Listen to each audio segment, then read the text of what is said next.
What the mainstream media was afraid to tell you about the news this week. This week, while the mainstream media obsessed over President Trump drawing on a map with a Sharpie, here are the things that happened that really matter. A Bloomberg reporter named Ben Penn published fake news about a Trump administration Department of Labor employee named Leif Olson, accusing Olson of anti-Semitic Facebook posts. The article got the Trump administration official fired from the Department of Labor. But when the Bloomberg reporter's lies were exposed, since the Facebook posts by Olson were sarcastic and mocking anti-Semitism, not in support of it, the Bloomberg reporter just says, well, it's still good because at least the Trump administration is down one advisor now, which will hamper their agenda. Fortunately, the Trump administration re-examined the story, acknowledged the truth, and reinstated the employee, Olson, at the Department of Labor. But the Bloomberg reporter never corrected his original fake news story. And did the mainstream media tell you about this story? Barely. They certainly published the fake news accusing Olson of being a bigot, but when the truth was revealed and Olson was rehired, the mainstream media barely mentioned it.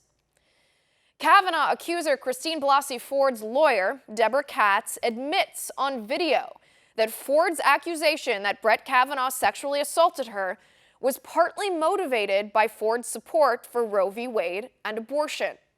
Katz said Ford knew even if Kavanaugh ended up serving on the Supreme Court, if and when Kavanaugh voted to overturn Roe v. Wade, the American people might not view that ruling with any legitimacy in light of her accusations. But did the mainstream media report on this bombshell admission? An admission that puts the entire Kavanaugh hearing debacle in a whole new partisan, dare I even say, evil context? Nope. The mainstream media refused to touch this story. They prefer #BelieveAllWomen, even when there's proof the woman was politically motivated.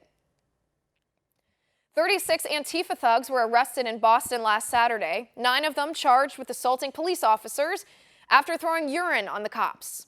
Really horrible stuff. But then Democratic Congresswoman AOC and Ayanna Pressley tweeted out a link to fundraise to pay for bail for the Antifa thugs who assaulted the police. And did the mainstream media report on that? Oh no, they did not. The mainstream media rushed to condemn the straight pride parade that drew 200 far right-wing people, but the 1,000 Antifa thugs who showed up to counter-protest and ended up committing violence, the mainstream media didn't even mention them. Facebook penalized Live Action, the largest pro-life organization in the United States, for publishing a story that asserts abortion is never medically necessary.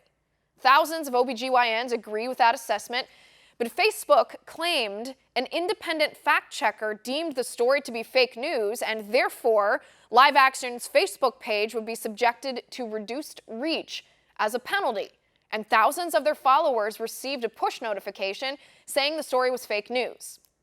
But what Facebook did not mention was the so-called independent fact-checkers are 2 abortionists who are also abortion activists in politics and have criticized Live Action in the past. And did the mainstream media report on this, since they love to talk about fake news? No, they did not. The mainstream media does not care about discrimination against women as long as the women are conservative. Senator Bernie Sanders wants to force you, the American taxpayer, to pay for abortions of brown babies in foreign countries for population control because climate change. That's right, the socialist senator wants to kill brown babies to justify his own enormous private jet carbon footprint. And he wants our government to force you to pay for it. But did the mainstream media report on this? Did the mainstream media decry the idea of genocide of minorities and eugenics, since that's what this is? Nope. The mainstream media just politely clapped their hands at the virtue-signaling Democrats at the climate change town hall and didn't say a word in defense of minority babies. The mainstream media doesn't care to report any of that to you, so we will. And that's my final point.